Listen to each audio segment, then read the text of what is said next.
Assalamualaikum warahmatullahi wabarakatuh. Hai teman-teman, apa kabarnya hari ini? Mudah-mudahan semuanya ada dalam keadaan sehat walafiat dan selalu ada dalam lindungan Allah Subhanahu wa taala. Kali ini saya akan membahas tentang pakaian untuk manusia. Salah satu ukuran peradaban dan kehormatan manusia adalah dengan pakaian yang dikenakannya. Oleh karena itu, manusia memerlukan pakaian dalam kehidupannya sehari-hari. Namun, setan tidak menginginkan manusia memiliki peradaban yang tinggi dan kehormatan yang mulia. Sebagaimana firman Allah Subhanahu wa taala dalam Al-Qur'an surat Al-A'raf ayat 27, yang artinya, "Wahai anak cucu Adam, janganlah kamu sampai tertipu oleh setan, sebagaimana halnya dia, setan, telah mengeluarkan kedua ibu bapamu dari surga dengan menanggalkan pakaian keduanya untuk memperlihatkan aurat keduanya." Dalam Al-Quran surat Al-A'raf ayat 27 ini jelas sekali Allah melarang kita jangan sampai tertipu oleh setan, sebagaimana yaitu kedua ibu bapakmu. Maksudnya yaitu Nabi Adam dan Siti Hawa. Mereka diturunkan oleh Allah dari surga karena tipu dayanya setan. Allah menyuruh Nabi Adam dan istrinya Siti Hawa untuk menempati surga, dan apapun makanan yang diinginkannya boleh, kata Allah. Hanya satu yang gak boleh, yaitu mendekati pohon, yaitu pohon khuldi.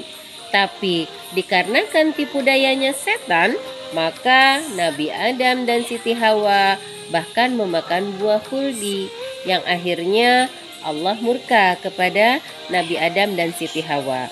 Dikeluarkanlah Nabi Adam dan Siti Hawa dari surga oleh Allah Subhanahu wa taala. Bahkan Allah menanggalkan pakaiannya Nabi Adam dan Siti Hawa sehingga aurat keduanya terlihat. Mereka, yaitu Nabi Adam dan Siti Hawa, menutupi aurat mereka dengan daun-daun yang ada di surga. Oleh karena itu, kita sebagai manusia sangat perlu sekali untuk menutupi aurat kita dengan berpakaian yang baik. Karena Allah memerintahkan kepada anak Adam, berarti seluruh manusia, untuk memakai pakaian yang menutupi aurat demi menjaga peradaban, kehormatan, dan kemuliaan untuk manusia.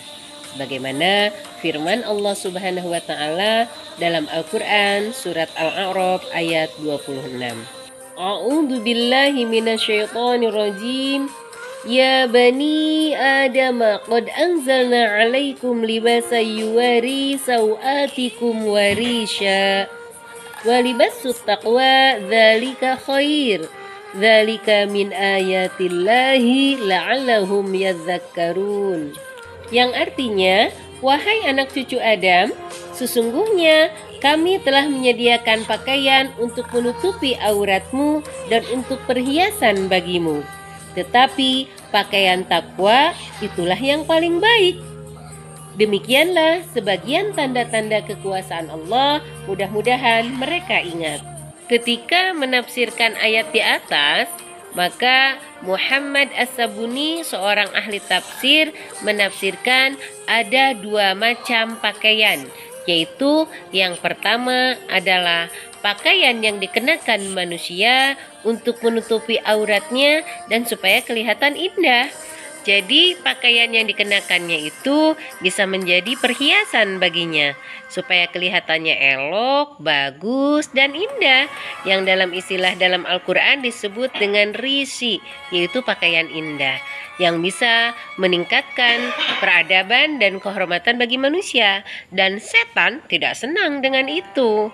Maka setan berusaha supaya manusia bisa menanggalkan pakaiannya untuk menurunkan kehormatan dan peradaban di kalangan manusia. Oleh karena itu, kita lawan yuk hawa nafsu yang datangnya dari setan. Dengan bagaimana? Yaitu dengan menutupi aurat kita. Sampai mana sih batasan aurat itu? Kalau anak laki-laki yang sudah balik, auratnya itu yaitu dari pusar ke bawah sampai ke lutut. Itu auratnya untuk anak laki-laki yang sudah balik. Dan kalau seorang wanita, batasan auratnya sampai mana? Sebagaimana sabda Nabi Muhammad sallallahu alaihi wasallam.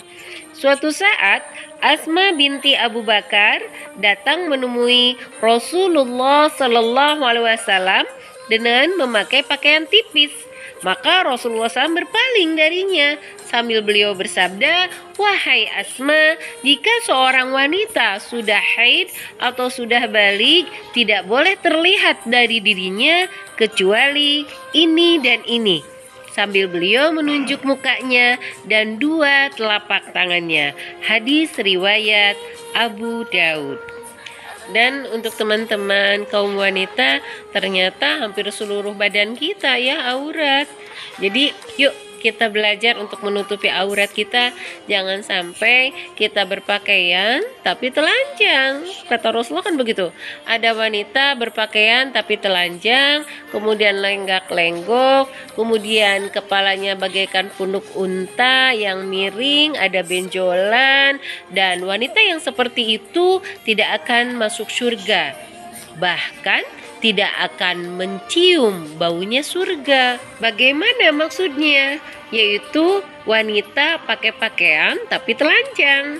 Yaitu teman-teman, dia pakai pakaian tapi pakaiannya terlalu ketat. Dia pakai pakaian tapi pakaiannya tidak menutupi aurat. Jadi itulah yang disebut wanita pakai pakaian tapi telanjang. Jadi mudah-mudahan kita tidak termasuk itu ya teman-teman ya. Yuk kita belajar yuk untuk menutupi aurat kita. Itu untuk menjaga yaitu kehormatan kita sebagai kaum perempuan. Kalau kita memperlihatkan aurat kita, itu akan berbahaya untuk diri kita sendiri. Karena kalau kita memperlihatkan aurat kita, itu mungkin akan mengundang syahwatnya kaum laki-laki, sehingga akan membahayakan untuk diri kita sendiri. Dan mudah-mudahan itu bukan kita ya teman ya.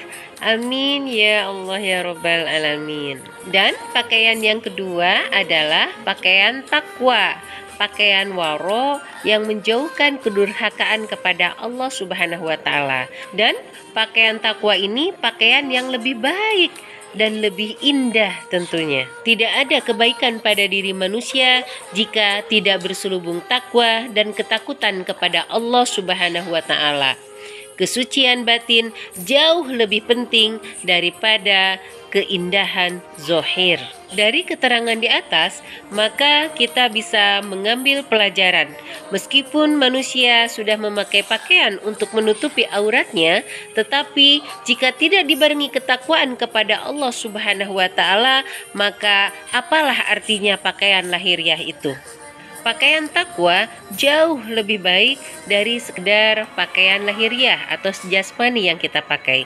Jadi kita mengambil kesimpulan, hendaklah kita memakai pakaian yang menutupi aurat kita, yang bisa menjaga kehormatan kita, yang bisa memberikan keindahan untuk kita, tetapi jangan lupa yang lebih penting dibarengi dengan ketakwaan kepada Allah Subhanahu wa Ta'ala. Itulah yang bisa saya sampaikan kali ini.